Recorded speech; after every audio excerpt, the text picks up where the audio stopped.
कार्यक्रम दिव्य संवादमा यहाँलाई हार्दिक स्वागत छ। आज हामीसँग हुनुहुन्छ नेपाल कम्युनिस्ट पार्टी नेकपाका सचिव विजय बुर्लाकोटी। यहाँलाई कार्यक्रममा स्वागत छ। हजुर, धन्यवाद। के छ पार्टीको काम, के कस्तो खालको तरिकाले चलिरहेछ अहिले?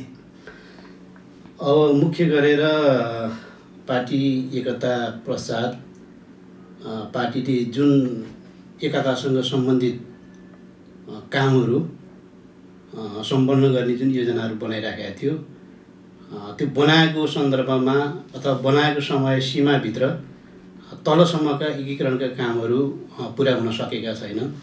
तैपनि धादिङको सन्दर्भमा हामीले धेरैजसो स्थानीय स्तरका कमिटीहरू, गाउँपालिकाहरू लगभग एकताको चरणभित्र सम्पन्नताको चरणमा अगाडि बढिरहेको छन्। अब एकाध गाउँ कमिटी बाहेक अन्य कमिटीहरू सम्पन्न भइसकेका छन्। यसमा पनि फेरि ढिलाइ हुनुको मुख्य कारण चाहिँ अहिले जुन देशव्यापी जुन एउटा कोभिड-19 कोरोनाको महामारीले गर्दा हामीले बनाएका कार्यक्रमहरू समयमा हामी सम्पन्न गर्न सकेनौँ र अब हामीले बनाएका कार्यक्रमहरू, जिल्लाले बनाएका कार्यक्रमहरू, बैठकहरू हामीले बनाएका थियौँ र त्यो बैठक आयोजना गरेर सबै टुङ्ग्याउनु पर्ने, सबै कमिटीहरू टुङ्ग्याउने भन्ने जुन योजना हामीले बनाएका थियौँ र करिब छलफलको क्रममा पनि हामीले त्यसलाई चाहिँ अन्तिम चरणमा लगेका थियौँ र पार्टी केन्द्रले नै जुन एउटा सर्कुलर पार्टीलाई गर्यो, निर्देशन गर्यो र ठुलो सङ्ख्यामा जमघट नहुने र यो कोरोनाको कारणले गर्दाखेरि सबै कार्यक्रमहरू तलसम्म स्थगित गर्ने भन्ने जुन निर्देशन केन्द्रले गर्यो, त्यो निर्देशन मुताबिक हामीले बनाएका कार्यक्रमहरू प्रभावित भए र अब करिब 4 महिनाको अवधिमा हामी प्रवेश गरिरहेका छौँ यो महामारीको। यसले गर्दाखेरि हामीले बनाएका योजनाहरू पनि त्यो कार्यान्वयन हुन सकेनन्। तैपनि यो बिचमा कतिपय वडा कमिटीहरू, कतिपय गाउँ पालिकाका कमिटीहरू सम्पन्न भएका छन् र केही गाउँपालिकाहरू जस्तै त्रिपुरा सुन्दरी गाउँपालिकाको कमिटी, गल्छी गाउँपालिकाको कमिटी र थाग्रे गाउँपालिकाको कमिटी बन्न बाँकी छ र त्यसको पनि मोटामोटी समझदारीहरू त भएका छन्। तर पनि फेरि केही आन्तरिक समस्याको कारणले आन्तरिक समझदारीमा हल हुन नसक्दाखेरि त्यो रोकिरहेको स्थिति छ। बाँकी अन्य सबै पालिका स्तरका कमिटीहरू सम्पन्न भइसकेका छन्, वडा कमिटीहरू सम्पन्न भइसकेका छन् र अब यो कोरोनाको जुन चाहिँ भनौँ अब महामारी छ, अब यो बिस्तारै खुकुलो बन्दै जाने, हुन त सङ्क्रमितको सङ्ख्या बढिराखेको छ। तैपनि गतिविधि हेर्दाखेरि अब अलि सहज तरिकाले नै सञ्चालन गरेर जाने जुन अब सरकारको पनि योजना देखिन्छ। यो योजनाभित्र पार्टीको बाँकी रहेका कामलाई पनि अब छिटो चाहिँ सम्पन्न गर्नुपर्छ भन्ने हामीले सोचिराखेका छौँ र अब पार्टी केन्द्रले यसको चाहिँ अब योजना बनाउने छ र स्थायी कमिटीको बैठक पनि आह्वान भइराखेको छ। सम्भवतः आजैका दिनमा बस्दैछ र त्यसले एउटा यी टुङ्गिन पर्ने पार्टीका कामहरूको बारेमा पनि एजेन्डागत रूपमै छलफल प्रस्ताव भएको हामीले बुझेका छौँ। यी सम्बन्धी पनि एउटा निष्कर्ष निचोड आउनेछ र हाम्रो जिल्लाको सन्दर्भमा पनि यसलाई हामीले हल गरेर लिएर जान्छौँ। अब अहिले यही गतिविधिहरू भइरहेका छन्। यहाँले भन्नुभयो कोभिड-19 को महामारीको बेला हो यो। यस्तो बेलामा पार्टीका सङ्गठनका मान्छेहरूले स्थानीय सरकारलाई कसरी सहयोग गर्न सक्छन्, कसरी गरिरहेछन्?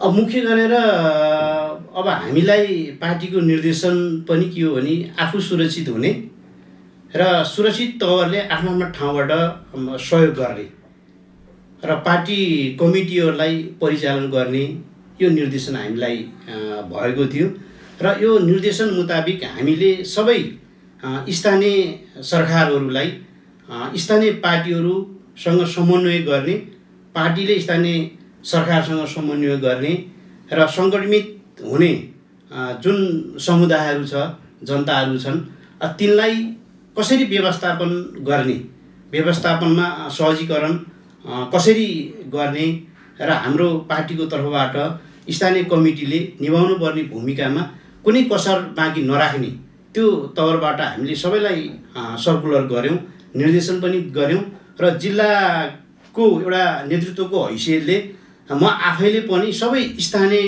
प्रमुखहरू, उपप्रमुखहरू, पार्टी कमिटीका अध्यक्षहरू, सचिवहरू सबैलाई म आफैले पनि कोर्डिनेसन गरिराखेँ र कसरी हुन्छ अब स्थानीय पार्टी र स्थानीय सरकारको बिचमा समझदारी कायम गरेर जुन एउटा महामारी फैलिरहेको छ यसलाई व्यवस्थापन गर्ने पाटोमा चाहिँ सहयोग लिने, सहयोग गर्ने चाहिँ प्रक्रियामा अगाडि बढ्नको निम्ति पनि हामीले निर्देशन पनि गऱ्यौँ, हामीले समन्वय पनि गऱ्यौँ र धेरैजसो स्थानीय तवरमा पार्टी कमिटीको सक्रियतापूर्वक भूमिका निर्वाह भएको पनि हामीले रिपोर्टहरू पाइराख्यौँ।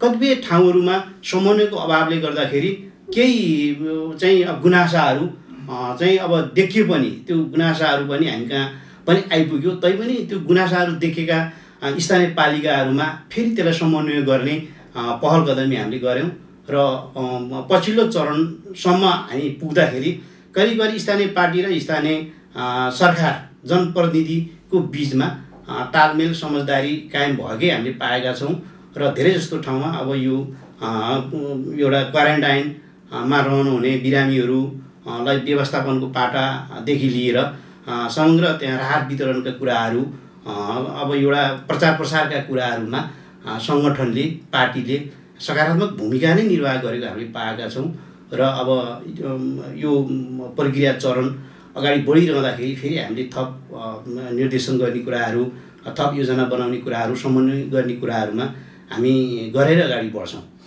अब यहाँले भनिहाल्नुभयो यो पार्टीको कुरा सँगै आउँदाखेरि विकासको कुरा आउँछ। राजनीति अनि विकास हो, यसलाई कसरी हेर्न सकिन्छ? अब मुख्य कुरो राजनीतिलाई केन्द्रबिन्दुमा राखेर हामीले विकास गर्ने हो र जुन कम्युनिस्ट पार्टी नेकपाको नेतृत्वमा सरकार छ, नेपाल कम्युनिस्ट पार्टी नेकपा देशकै ठुलो अभिभावकत्व ग्रहण गर्ने पार्टी अब बनिराखेको छ र जनताको अपेक्षाहरू धेरै छन्, जनताको चाहनाहरू पनि धेरै छन्। त्यो जनताको प्रत्यक्ष जीवनसँग जोडिएका कुराहरू त्यसलाई पुरा गर्ने दायित्व नेकपाको काँधमा छ, नेकपाको नेतृत्वमा बनेको सरकारको काँधमा छ। तैपनि अहिले जुन परिवेशबाट हामी गुज्रिराखेका छौँ र करिब अब 3 वर्ष हाम्रो नेतृत्वमा, नेकपाको नेतृत्वमा बनेको सरकार प्रवेश गर्दैछ र जनताले जति अपेक्षा गरेका थिए त्यो अपेक्षा अनुरूप अगाडि बढ्नमा कहीँ न कहीँ कमी कमजोरीहरू भयो कि, कहीँ न कहीँ जनताको अपेक्षा अनुरूप हामी अगाडि बढ्न सकेनौँ कि भन्ने अहिले आम जनतामा, आम कार्यकर्तामा एउटा प्रश्न उठिरहेको स्थिति त छ। तैपनि फेरि त्यसलाई हामीले अन्यथा लिन हुँदैन, किनकि हामी सङ्घीय राज्य प्रणालीको चरणमा प्रवेश गरिरहँदाखेरि हामीले सङ्घीयतासँग सम्बन्धित धेरै कामहरू गर्नुपर्ने थियो। त्यो हाम्रो सरकारले पुरा गर्नुपर्ने थियो। त्यसको तपाईँको स्थानीय स्तरबाट 3वटा सरकारको व्यवस्थापन गर्ने, 3वटा सरकार सञ्चालन गर्ने ऐन कानुनहरू बनाउने, कर्मचारी व्यवस्थापन गर्नेदेखि लिएर धेरै कुराहरू गर्नुपर्ने थियो। त्यसले गर्दाखेरि जुन जनताको अपेक्षा अनुसार हामी अगाडि बढ्न नसकेको पनि हुन सक्दछ। त्यसैले गर्दाखेरि बन्नुपर्ने ऐनहरू सबै बनिसकेका छन्। केन्द्र, प्रदेश, स्थानीय स्तरमा चाहिने कर्मचारीहरू करिब अब एउटा म्यानेज गर्नेतिर अब हामी अगाडि बढिराखेका छौँ र हामीले दीर्घकालीन हिसाबले कतिपय योजनाहरू बनाइ पनि राखेका छ र कतिपय तपाईँको झिना मसिना विकासका कुराहरू हामीले त्यसलाई पनि अगाडि बढाइराखेकै छौँ। तैपनि फेरि अब हामीले चाहिँ अब यो पहिलो वर्ष यी सबै ऐन कानुनहरू बनाउनेतिरै अब गुज्रिराखेको हामीले पायौँ, देख्यौँ। त्यो सत्य पनि हो र अब अहिलेका जुन चरणहरू छन् अब त्यो विकास र अब एउटा समृद्धिको चरणमा हामी प्रवेश गरिराखेका छौँ र सम्भवतः अबका चरणहरूमा वार्षिक योजनाहरूमा बजेटहरूमा अब जनताले अपेक्षा गरेकै परिणाम निकाल्न सकिन्छ, त्यो निस्किन्छ भन्ने हामीलाई पूर्ण विश्वास छ र हाम्रो पार्टी हाम्रो सरकार त्यही गतिमा अगाडि बढिरहेको छ। हामीले यसलाई यसरी नै बुझ्नुपर्छ भन्ने लाग्छ। त्यसरी मुख्य कुरो राजनीतिलाई केन्द्रमा राखेर अब विकासलाई अगाडि बढाउने हो, त्यो प्रक्रियामा हामी छौँ। नीतिहरूको मूलनीति राजनीति त्यो भित्रको विकास सँगसँगै लैजाने कुरा हो। 10 वटा पालिकामा नेकपाको बहुमत, 9 वटामा नेतृत्व गरिरहनु भएको छ। तपाईँहरूले धादिङलाई हेर्ने हो भने यसलाई हेर्दाखेरि कस्तो खालका योजनाहरू छन् यो वर्षका रहेछन् हाम्रा पालिकाहरूका? अब मुख्य गरेर 13 वटा स्थानीय तहमध्ये चाहिँ अब 9 वटामा मूल नेतृत्व सहित नेकपाको नेतृत्व र एउटामा मूल नेतृत्व नभए पनि बहुमत उपाध्यक्ष उपप्रमुख सहित बहुमतको स्थानीय तह। यसरी हेर्दाखेरि 10 वटा स्थानीय तहमा नेकपाको बहुमत रहेको स्पष्ट हो। र यो बिचमा अब विकासका योजनाहरूलाई मध्यनजर गर्दाखेरि हामीले के देखेका छौँ र कसरी अगाडि बढ्नुपर्छ जस्तो मलाई लाग्दछ भने अब मुख्य गरेर हामीले विकासलाई केन्द्रमा राख्दाखेरि मुख्य टार्गेट कुन विषयलाई बनाउने है, जस्तै कृषि, स्वास्थ्य, शिक्षा लगायत विकासका अन्य चाहिँ विषयलाई हामीले एउटै डालोमा लिएर जान सक्दैनौँ। त्यसलाई पनि एउटा क्याटेगोरीको हिसाबले, प्राथमिकताको हिसाबले लिएर जानुपर्ने हुन्छ। र अब अहिले पछिल्लो चरणसम्म आउँदाखेरि मैले अघि भने जुन देशव्यापी रूपमा विश्वव्यापी रूपमा यो कोरोनाको महामारी चलिरहेको बेलामा प्राय सबै स्थानीय तहहरूले मुख्य फोकस स्वास्थ्य क्षेत्रलाई फोकसिङ गरेर योजना बनाएको हामीले देखे। हामीले स्थानीय निकायहरूलाई पनि यही अपिल गरेका छौँ। प्राथमिकताको चरणमा विकासलाई लाँदाखेरि अहिलेको प्राथमिकता भनेको स्वास्थ्य क्षेत्र नै हो, किनकि मान्छे धेरै तरङ्गित छन्, यो सङ्क्रमणबाट चाहिँ भनौँ अब प्रभावित भइरहेको छ। यसलाई नियन्त्रण गर्ने, यसलाई तपाईँको निराकरण गर्ने प्राथमिकता पहिलो स्थानीय तहहरूको हुनु पर्यो। केन्द्रले पनि यसलाई प्राथमिकता राखिरहेको छ, प्रदेशले पनि प्राथमिकता राखिरहेको छ र विशेषतः स्थानीय सरकारसँग नै सबै चिज जोडिने भएको हुनाले स्थानीय निकायहरूले स्वास्थ्य क्षेत्रलाई प्राथमिकता राख्नुपर्छ भन्ने हामीले एउटा अपिल अनुरोध पनि गऱ्यौँ। र सरस्वती बजेटको सेड्युलहरू हेर्दाखेरि स्वास्थ्य क्षेत्रलाई प्राथमिकता राखेको हामीले पाएका छौँ। त्यसपछि कृषि क्षेत्रलाई दोस्रो प्रायोरिटीमा राख्नुपर्छ भन्ने हामीले भन्यौँ।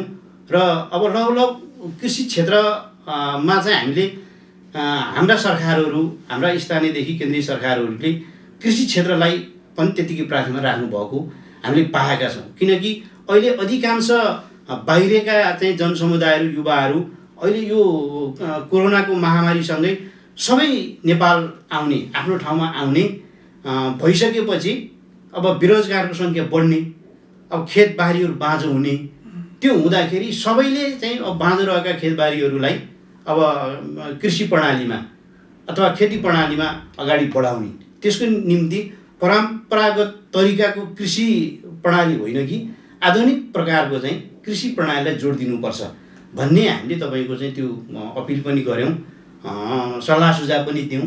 त्यो मुताबिक कृषि क्षेत्रलाई थप प्रायोरिटीमा राखेको पनि हामीले पाएका छौँ। त्यो सँगसँगै शिक्षा र रोजगारीको क्षेत्रलाई पनि त्यतिको प्राथमिकतामा राखेको हामीले पाइरहेका छौँ। र सँगसँगै अब क्रमागत विकासका योजनाहरूलाई पनि लिएर जाने र सबै बेरोजगारहरूलाई रोजगारतिर उन्मुख गर्ने र सबै चाहिँ भनौँ अब समृद्धिको दिशा प्रक्रियामा अगाडि बढ्ने, चाहे त्यो राजनीति मार्फत होस्, चाहे त्यो विकास निर्माण मार्फत होस्, अब यो प्रक्रियामा अगाडि बढ्नेतिर नै स्थानीय सत्ताले बजेट फोकसिङ गरेको, केन्द्रित गरेको हामीले पाएका छौँ। र अब हामीले पनि यही सल्लाह सुझाव दिएका छौँ। र कतिपय चाहिँ अब स्थानीय सरकार र त्यहाँका स्थानीय पार्टीहरूको बिचमा समन्वय, छलफल, सुझावहरू पनि यसरी नै तपाईँको दिएको हामीले पाएका छौँ र त्यो समन्वय छलफल बाट नै अगाडि बढेको धेरै जसो ठाउँमा हामीले देखेका छौँ। तपाईँले भन्नुभयो कृषिलाई प्राथमिकता दिएको, कोभिड त केही समयपछि सकिएला, त्यसका विशेष कुराहरू छन्। त्यसलाई हेर्दाखेरि नीति तथा कार्यक्रममा चाहिँ कृषि अगाडि, तर बजेट हाल्दा चाहिँ वा रोजगारीको कुरा गर्दा चाहिँ बजेट चाहिँ त्यतातिर धेरै एलोकेट नहुने, त्यसलाई चाहिँ प्राथमिकता नदिने र त्यो खास गरी सडकहरू बनाउने, जस्तो आजभोलिकै कुरा हेर्ने हो भने जताततै पहिरो जाने गरी सडक चाहिँ खनियो, त्यसलाई दीर्घकालीन रूपमा सोचेन कि भन्ने अर्को गुनासो नि छ नि। यो कुरा धेरै महत्त्वपूर्ण कुरा हो, किनकि विगतमा पनि हामीले के देख्यौँ भने अब विकास भनेको सडकै हो। सडक चाहिँ जताततै खन्ने, अनि बर्खा लाग्छ अनि पहिरो जाने, बाढी पहिरोले तहसनस गर्ने, अनि फेरि अर्को वर्ष हुन्छ अनि त्यसको चाहिँ फेरि बजेट त्यही सडकलाई हाल्ने, जुन परिपाटीहरू विगतदेखि थियो र अहिले पनि यता कता चाहिँ बढी फोकस त्यतै हुन खोजिया हो कि भन्ने एउटा आभास हुन्छ, त्यो देखिन्छ। र हामीले विकासका मोडलहरूलाई चाहिँ एकदम ठोस गरेर लानुपर्छ भन्ने हाम्रो मान्यता हो।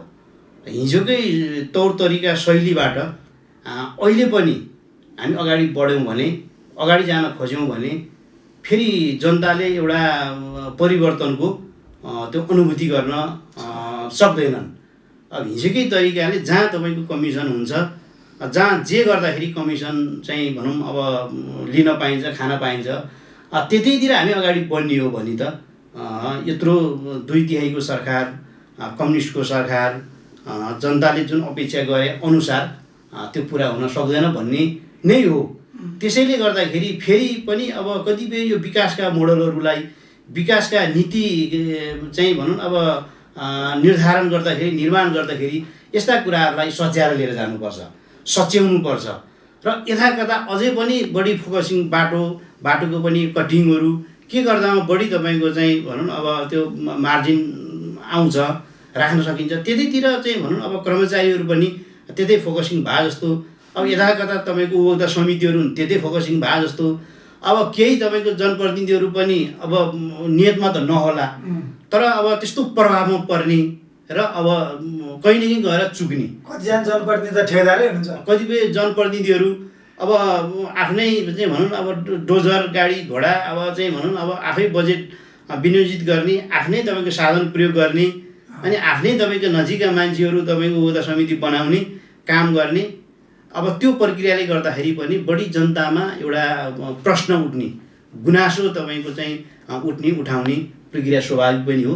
यी चाहिँ प्रक्रियाहरूलाई रोकेरै जानुपर्छ, रोक्नुपर्छ, अन्त्य गर्नुपर्छ र हामी विकासको चाहिँ नयाँ एउटा मोडलतिर अब निर्धारण गरेर नजाने हो भने अब हामी र हिजोको चाहिँ तौर तरिकाहरूमा खासै भिन्नता र फरक पर्दैन।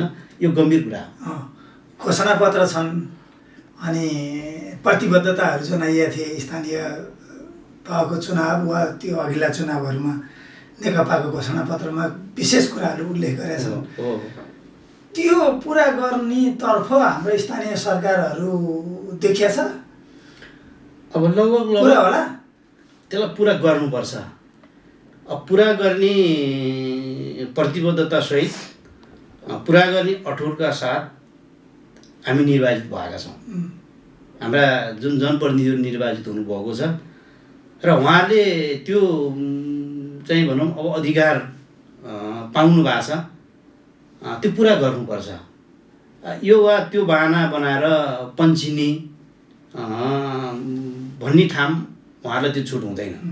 त्यसैले गर्दाखेरि सीमा कमजोरीहरू कहाँ रहे त्यो समीक्षा गरेर, त्यो करेक्सन गराएर अगाडि बढ्नुपर्छ र हाम्रो साझा घोषणापत्रमा उठाएका एजेन्डाहरू चाहिँ त्यो प्रतिबद्धताहरूलाई कुनै पनि हालतमा पुरा गर्ने प्रक्रिया चाहिँ स्पिड नै पक्र्नुपर्छ र करिब अब अहिलेका बजेटहरूले चाहिँ घोषणापत्रलाई पनि कतिपय मध्यनजर राखेर बजेटिङ भएको छ र आगामी दिनहरूमा बाँकी रहेका छुटपुट भएका विषयवस्तुहरूलाई समेटेर अगाडि बढ्छ। त्यो पुरा हुनेतिर म आशावादी छु। तपाईँ पार्टीको सचिव पनि हो, तपाईँ आशावादी हुनैपर्छ। त्यो आशा पुरा होस्। यसरी हेर्दाखेरि स्थानीय सरकारहरूले दीर्घकालीन योजना बनाएर काम गर्न लागे त त्यसरी देखिएन नि। खास गरी यो वर्षको बजेट बनाउने बेला नि अन्तिम दिनसम्म पुर्ने, त्यहाँबाट त्यसलाई औपचारिकतामा मात्रै लैजाने, यस्तो खालको ऊ त देखियो नि स्थानीय सरकारहरूको। यो चाहिँ यसमा समस्या अब कतिपय अब नियतमा छैन मलाई थाहा छैन, तर बाहिरी कार्यशैलीगत हिसाबले हेर्दाखेरि जति समन्वय गर्नुपर्ने हो, जति अन्तर्क्रिया छलफल गर्नुपर्ने हो, त्यो चाहिँ नभएको पक्कै हो। अब यो विषय पार्टीको हिसाबले पनि र हामीले विगतदेखि उठाउँदै पनि आयो र अहिले पनि मैले सबै स्थानीय निकायहरूलाई म आफै जोडिएर पनि मैले भनेको छु, कमसेकम बजेटिङ बनाउँदाखेरि सत्तापक्ष प्रतिपक्ष नहेर्नुहोस्, हेर्न हुँदैन, नजिक र टाढा हेर्न हुँदैन। सबै समुदायहरूको भावनालाई चाहिँ सम्बोधन गर्नुपर्छ र छलफल अन्तर्क्रिया गर्नुपर्छ। बजेटिङ कहाँ कुन विषयलाई फोकसिङ गर्ने, माग के हुन सक्छन्, कसरी तपाईँको अगाडि बढ्ने, सबैको सल्लाह सुझाव अन्तर्क्रिया राखेर चाहिँ लिने, सबैको कुरा सुन्ने र सही कुरा चाहिँ केन्द्रित गरेर बजेटिङ आफूले बनाउने।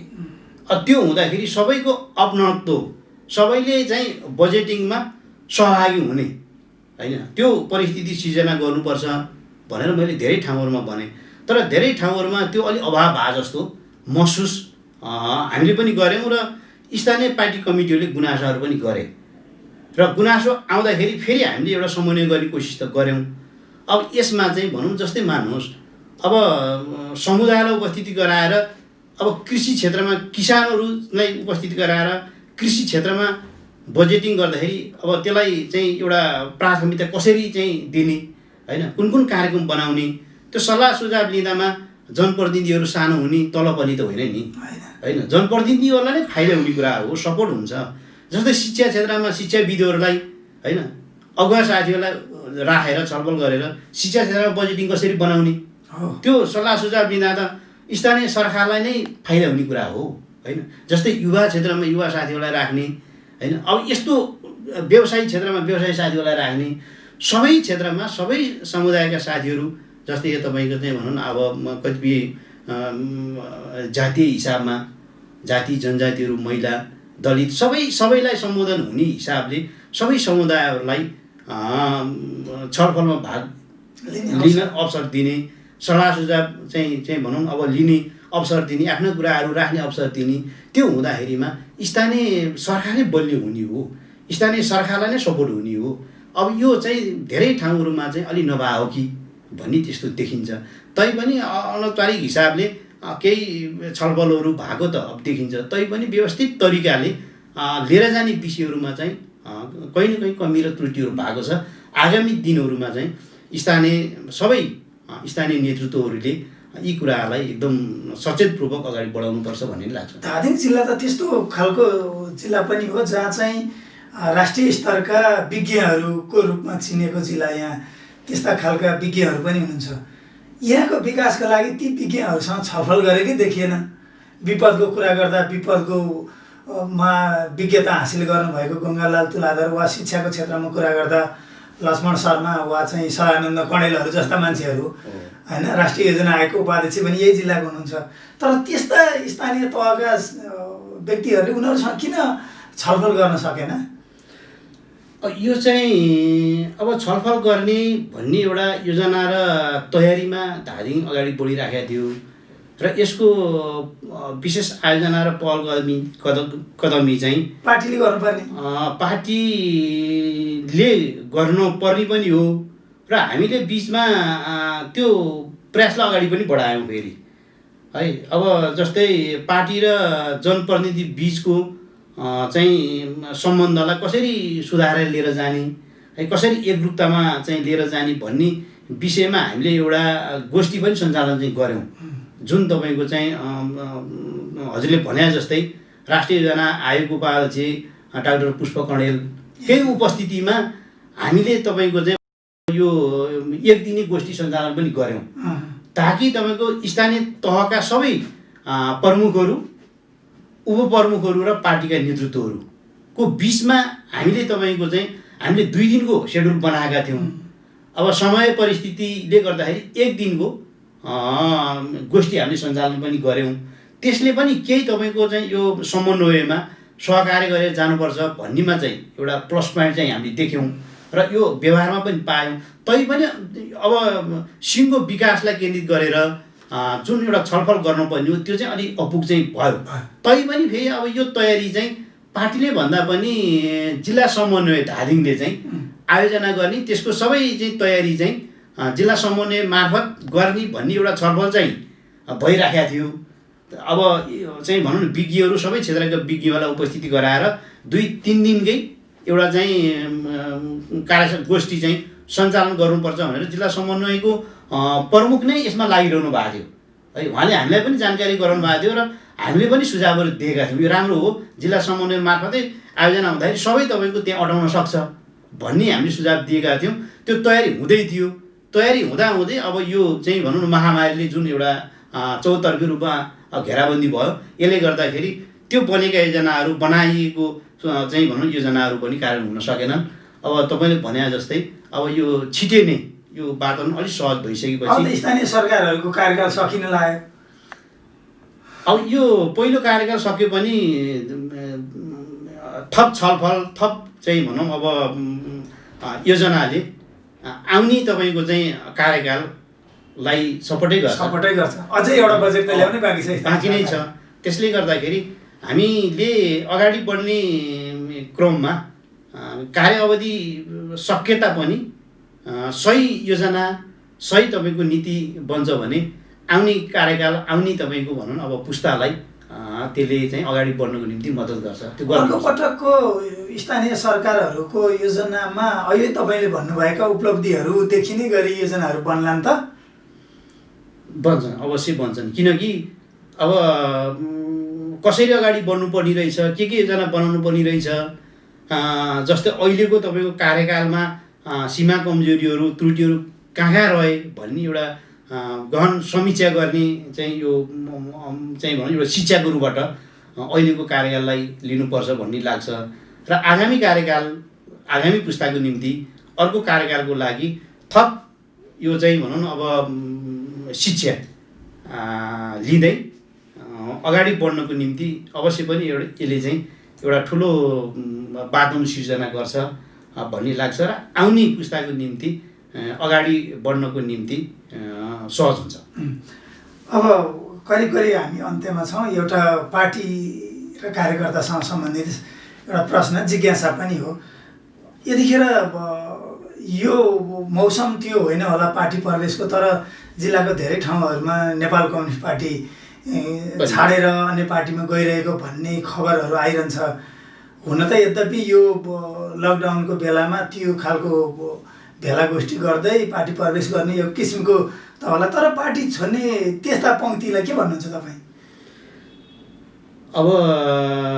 अब जो व्यक्तिहरूले अहिलेको परिस्थितिमा पार्टी छोडिरहनु भएको छ, छोड्ने सोच बनाइरहनु भएको छ, त्यो ठुलो कमजोरी र मिस्टेक उहाँले गर्नुभएको छ भन्ने भन्न चाहन्छु। पहिलो कुरो, अब हुन त हामी नेकपाको नेतृत्वमा स्पष्ट बहुमतको सरकार।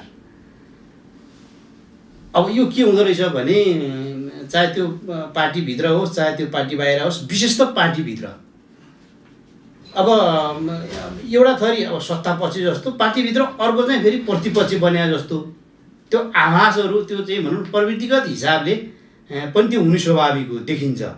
र अहिलेको चरणमा अब यो पार्टी छोड्नुको पछाडि अथवा छोड्ने सोच बनाउनुको पछाडि ती प्रवृत्तिहरूले कहीँ न कहीँ चाहिँ भनौँ अब असर पुर्याइराखेको छ भन्ने बुझाइ मेरो हो। त्यसको मतलब के हो भने अब कतिपयको चाहिँ भनौँ यो चाहनाहरू, सोचहरू त्यो सही नहुन सक्दछ, जसले तपाईँको सकारात्मक अब कोणबाट सकारात्मक ढङ्गले पार्टी निर्माण अथवा विकास निर्माण अथवा हाम्रा गतिविधिहरूलाई सहयोग गर्नुपर्ने त्यो त्यो सोच नभइकन कसरी हुन्छ मैले फाइदा लिनुपर्छ होइन, हाम्रा मान्छेहरूले फाइदा लिनुपर्छ भन्ने सोच राख्दाखेरि पनि अब यो परिस्थिति सिर्जना भएको पनि हुन सक्दछ एउटा कुरो। अर्को कुरो फेरि अब हाम्रो के हो भने सबैलाई समन्वय गर्नलाई अभाव भएको, सबैलाई तपाईँको सबैको भावनाहरूलाई बुझ्ने, भावनाहरूलाई सम्बोधन गर्ने कुरामा पनि हामी कहीँ न कहीँ चुकेको पनि हुन सक्दछ। यो कोणले गर्दाखेरि पनि हामीले तपाईँको चाहिँ यत्रो सहयोग गरेर चुनाव जितायौँ, हाम्रै मान्छे तपाईँको चाहिँ अब नेतृत्वमा हुनुहुन्छ, हाम्रा कुराहरू तपाईँको नसुन्ने, हाम्रा कुराहरू सामान्य कुराहरू पनि सम्बोधन नहुने, तँलाई पक भन्ने तपाईँको एउटा क्षणिक तपाईँको आवेगमा आएर चाहिँ कतिपय निर्णयहरू लिँदाखेरि अन्ततः त्यो गएर भोलि चाहिँ ठुलो चाहिँ एउटा चाहिँ घाटा हुने, घाटा पार्ने परिस्थिति पनि हुनसक्छ। यता कता कतिपय ठाउँमा जुन यो सुरुवात भएको छ त्यसमा चाहिँ भनौँ अब कहीँ न कहीँ मैले त्रुटि देख्छु। फेरि अब स्थानीय तौरबाट जति चाहिँ भनौँ अब सहकार्य गर्ने, सम्बोधन गर्ने, सबैको कुराहरू सुन्ने, बजेटिङ विनियोजित र विन्यास गर्दाखेरि पनि समान ढङ्गले नै सबै क्षेत्र भूगोललाई चाहिँ समेट्ने हिसाबमा पनि अब कहीँ नभएको पनि देखिन्छ। त्यो हुँदाखेरि चाहिँ अब कहीँ न कहीँ मान्छेहरूमा चाहिँ एउटा चाहिँ भनौँ अब विचलन, आक्रोश पैदा भएर यस्ता चाहिँ निर्णयहरू गरेको पनि हुनसक्छ। र अब जसले जसले तपाईँको यस्ता निर्णय गर्नुभएको छ, जानुभएको छ, उहाँले ठुलो भुल चाहिँ गर्नुभएको छ भन्ने मलाई लाग्छ। किनकि यो देशको समृद्धिको लागि, यो देशको विकासको निम्ति, सबै जनताको चाहिँ भनौँ अब चाहनाको निम्ति यो देशमा नेपाल कम्युनिस्ट पार्टीको विकल्प छैन। हामीले विगतमा अन्य पार्टीहरू का स्पष्ट बहुमतका सरकारहरू होइन, धेरैचोटि चाहिँ गठबन्धनका सरकार नेतृत्वको हामीले हेऱ्यौँ। हेर्दाखेरि जनताले के पाए, जनताले खासै तपाईँको चाहिँ पाएनन्। त्यसैले गर्दा अहिले स्पष्ट कम्युनिस्टको बहुमतको सरकार छ, स्थायी सरकार छ। यसले गर्दाखेरि ढिलो चाँडो हामीले विगतमा अथवा यो कार्यकालमा कहीँ न कहीँ त्रुटिहरू भएको हुनसक्छ। त्यो त्रुटिलाई करेक्सन गरेर अगाडि बढ्नुपर्छ र सिङ्गो देशको विकासको निम्ति नेकपाको विकल्पै छैन, यो सरकारको विकल्प छैन, नेकपाको नेतृत्वको चाहिँ भनौँ सरकारको विकल्प छैन। उहाँहरूलाई फेरि म अनुरोध के गर्न चाहन्छु भने एउटा पार्टीको नेतृत्वको हिसाबले आउनुहोस्, छलफल बहस गरौँ, नमिलेका कुराहरू कहाँ छन् त्यसमा चाहिँ गम्भीर ढङ्गले बहस गरौँ र करेक्सन गराएर अगाडि बढौँ। हिजो पनि सँगै थियौँ, हातेमालो गर्दै अगाडि बढ्नुपर्छ। आगामी दिनमा विगतमा रहेका त्रुटिहरू, समस्याहरूलाई एउटा करेक्सन गराएर सुधारेर जान सकिन्छ। आवेग र विवेकमा चाहिँ भनौँ अब हामीले आफ्ना सोचहरूलाई गम्भीर ढङ्गले लिनुपर्छ। एउटा विवेक प्रयोग गर्ने कुरा हो। आवेगमा आएर चाहिँ निर्णय गर्दाखेरि त्यो ठुलो घातक र भुल हुनेछ। र अहिलेको परिस्थितिमा जो साथीहरू चाहिँ अब सोच्नु भएको छ, जानु भएको छ, म उहाँहरूलाई फेरि मूल धारमै यही तपाईँको पार्टीमा फर्केर छलफल गर्ने, बहस गर्ने र समस्याको समाधान गर्ने प्रक्रियामा अगाडि बढ्नको निम्ति पनि म अनुरोध गर्छु। यो जनताले सोधिरहेको एउटा गुनासो यहीँ राखौँ। यही सँगै एउटा रोजगारी आम्दानीका अवसरहरूको चाहिँ त्यस्तो खालको वातावरण बनाउनलाई स्थानीय सरकारहरू अलि चुके भन्ने नागरिकको गुनासो हो। यो सँगै पार्टी परित्याग वा यी अवसरहरूबाट वञ्चितहरूले उनीहरूको यो गुनासो थियो, पार्टीका नेताहरूलाई सुनाइदिनु भन्ने गुनासो पनि भावनाले यहाँ तपाईँ नेता भए हिसाबले मैले त्यो गुनासो तपाईँसँग राखेँ। यो स्वाभाविक हो, किनकि अब हामीले हाम्रो नेतृत्वमा सरकार बनिसकेपछि हामीले धेरै कुराहरू चाहिँ उजागर गऱ्यौँ, धेरै चाहिँ जनतालाई एउटा आशा पनि देखायौँ। जनताले एकदम आत्मीयताको साथ, खुसीको साथ गरे। अब कम्युनिस्टले नै गर्छ, हामी सबैलाई हेरिसक्यौँ। अब स्पष्ट तपाईँको चाहिँ बहुमतको सरकार छ, यो सरकारले नै सबै चिज गर्छ। बेरोजगारलाई रोजगार पनि दिनेदेखि लिएर सबै चिज चाहिँ यही पार्टीको नेतृत्वको सरकारले गर्छ भन्ने सोच राख्नु स्वाभाविक हो। त्यो सबैले राखे पनि हो।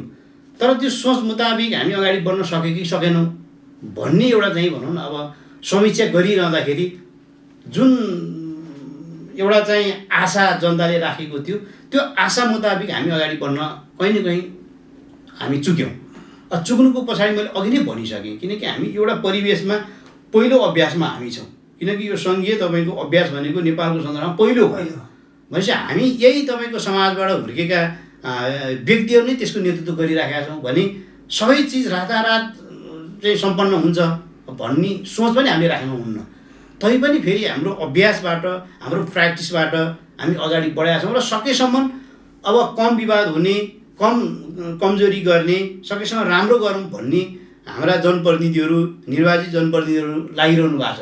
तैपनि अब त्यो चाहिँ कोसिस गर्दा गर्दै, बल गर्दा गर्दै पनि अब त्यहाँ पुग्न सकिराखेका छैन। आगामी दिनमा यी विषयवस्तुहरूलाई मध्यनजर गरेर हामी अगाडि बढ्नुपर्छ। हामी बजेटिङ बनाउँदाखेरि पनि त्यसलाई एकदम फोकसिङ गर्नुपर्छ। मैले त के देख्छु भने हिजो हाम्रो गाविसहरू हुँदाखेरि 15-20 लाखहरू आउने, त्यो 15-20 लाख चाहिँ भनौँ अब त्यो वितरण गर्दाखेरि जुन एउटा हानाथाप हुन्थ्यो, तानातान हुन्थ्यो, अब अहिले त तपाईँको करोडौँ बजेटहरू वार्डमा आएका छन्। त्यो चाहिँ करोडौँ बजेट वार्डमा आउँदाखेरि वार्डका नेतृत्वहरू तपाईँको रणभोल्न परिरहेको छ। त्यो बजेट कहाँ खर्च गर्ने, कसरी खर्च गर्ने, अत्यास लाग्दो स्थिति धेरै ठाउँमा त्यस्तो देखिने। तैपनि फेरि के भने कतिपय ठाउँमा काम गर्ने, कतिपय ठाउँमा काम नगरेर फ्रिज फाल्ने है, त्यो पनि हामीले देख्यौँ नि। तर अब अहिले चाहिँ अब त्यस्तो छैन है, काम गर्ने, त्यसलाई सदुपयोग गर्ने र अब बिस्तारै चाहिँ भनौँ अब कामले नै मान्छेलाई चाहिँ एउटा इस्पातिलो बनाउने हो है। कामै नगर्नेलाई त अब के उसले कमजोरी पनि गर्दैन, कामै छैन त कामै त्यो भएको हुनाले अब जुन हाम्रा जनप्रतिनिधिहरू लाग्नु भएको छ, नेतृत्व लागिरहनु भएको छ, अब विगतमा जहाँ जहाँ त्रुटि गरे पनि आगामी दिनहरूमा चाहिँ यी रोजगारीका विषयवस्तुहरू, कृषिका विषयवस्तुहरू लगायत अन्य चाहिँ भनौँ एउटा विकासका योजनाहरूलाई केन्द्रित गरेर अगाडि बढ्ने तिरै हामी अगाडि बढ्छौँ। पार्टी त्यही प्रक्रियामा अगाडि बढिराखेको छ। स्थानीय सरकार, केन्द्रीय सरकारदेखि प्रदेश सरकारहरू पनि त्यो प्रक्रियामै अगाडि बढिरहेको हामीले पाउँछौँ। आगामी दिनमा जनताका गुनासाहरू उठ्न नदिने, आउन नदिने चाहिँ भनौँ अब ठाउँ चाहिँ हामीले बनाउनुपर्छ। त्यसको चाहिँ भनौँ अब हामी सबै एकै रहेर सल्लाह सुझाव सहकारी गरेर नै अगाडि बढाउन सक्यौँ भने, बढ्न सक्यौँ भने स्वाभाविक ढङ्गले चाहिँ भनौँ अगाडि बढिन्छ। फेरि हामी त्यसमा केन्द्रित हुने सवालमा एकै ठाउँमा छलफल नगरिकन विकेन्द्रित हुने हिसाबमा गयौँ भने फेरि चाहिँ भनौँ समस्या पैदा हुन्छ। त्यसैले समस्या चाहिँ पैदा हुन नदिनको निम्ति हामी सबैलाई मैले अघि भने सत्ता प्रतिपक्ष नहेरिकन नदेखिकन सबैको चाहिँ भनौँ अब सल्लाह सुझाव लिने चाहिँ परिस्थिति वातावरण सिर्जना गरेर अगाडि बढ्नुपर्छ। त्यो भयो भने अवश्य पनि आउने दिन उज्जवल छ, भविष्य उज्जवल छ र हामीले विकास गर्न सक्छौँ। कार्यक्रमको अन्त्यमा स्थानीय सरकार र स्थानीय पार्टीलाई तपाईँको केही सन्देश छ? अब विशेष त दिव्यदर्शन टेलिभिजन हेरेर बसिरहनु हुने जनसमुदायहरू सबैलाई म के एउटा अनुरोध अपिल गर्न चाहन्छु भने पार्टी यतिखेर नेपाल कम्युनिस्ट पार्टी जुन लक्ष्य उद्देश्य लिएर पार्टी एकता भयो त्यसको पूर्णतातिर हामी जाँदैछौँ र अहिले केही बहस पार्टीभित्र चलिराखेको छ। त्यो बहसले हामी तरङ्गित हुनुपर्ने कुनै आवश्यकता छैन, किनकि जीवित पार्टीभित्र सङ्घर्ष अनिवार्य हुन्छ। जीवित पार्टीभित्रको अन्तरसङ्घर्ष नै पार्टीको जीवन हो भनेर हामीले बुझ्नु पर्दछ। त्यसैले यस्ता कुराहरू प्रभावित नभइकन पार्टीमा स्वच्छ प्रकारको, स्वतन्त्र प्रकारको, यो जनवादी प्रकारको बहस छलफल गरेर पार्टी निर्माण गर्ने प्रक्रियामा अगाडि बढ्नुपर्छ र पार्टी केन्द्रले पनि यसको अभ्यास सञ्चालन गरिराखेको छ। त्यसैले गर्दाखेरि हामी आगामी केही दिनभित्रमा नै, केही समयभित्रमा नै पार्टीका टुङ्ग्याउनु पर्ने कामहरू सबै एउटा सम्पन्न गर्नेछौँ। साथसाथै एउटा पार्टीका अभियानहरू पनि सञ्चालन गर्ने प्रक्रिया हामी छौँ, किनकि हामीले विगतमा पनि अलिकति योजनाहरू बनाएका थियौँ। त्यो योजनालाई हामी फेरि पूर्ण ताजगी गराउँदै अगाडि बढ्नेछौँ। त्यसको निम्ति सबै पार्टीका समर्थक शुभचिन्तक साथीहरूलाई म यो अपिल गर्न चाहन्छु। सँगसँगै विकासका कुराहरूलाई पनि हामीले हाम्रा ठाउँहरूबाट हाम्रा कमिटी हामी जहाँ जहाँ छौँ, जहाँ जहाँ आबद्ध छौँ, त्यही ठाउँबाट हामीले विकासलाई सहयोग गर्ने, विकास निर्माणको कुरामा जनप्रतिनिधिहरूलाई सहयोग गर्ने, जनप्रतिनिधिहरूलाई सल्लाह सुझाव दिने, जनप्रतिनिधिहरूले बनाएका योजनाहरूलाई हामीले निगरानी गर्ने, पहल कदमी हामीले लिने र जनता केन्द्रित विकास योजनाहरूलाई बजेटिङलाई विशेष फोकस गर्ने त्यो प्रक्रियामा सबै आदरणीय जनसमुदायहरू लाग्नुहुनेछ। लाग्नुको निम्ति म अपिल गर्न चाहन्छु र दिव्य दर्शन टेलिभिजन हेरेर बसिरहनु हुने सबै आदरणीय जनसमुदायलाई म विशेष धन्यवाद दिन चाहन्छु। धन्यवाद। यो समय र विचारका लागि यहाँलाई कार्यक्रममा बोलाएँ। यो व्यस्तताको बिच पनि आएर यहाँ विचारहरू व्यक्त गरिदिनु भयो। पक्कै पनि यो विचारबाट हामीले एउटा धारणा बनाउने छौँ र यो राजनीतिसँगै विकासका बहसहरूलाई अझै उचाइमा लैजानका लागि तपाईँको त्यो धारणाले सार्थकता पाओस्। यो कुरा राख्दै आजको कार्यक्रम यहीँ सक्छौँ। कार्यक्रम प्रस्तुता म सीताराम अधिकारी सहित बिदा चाहन्छु। नमस्कार।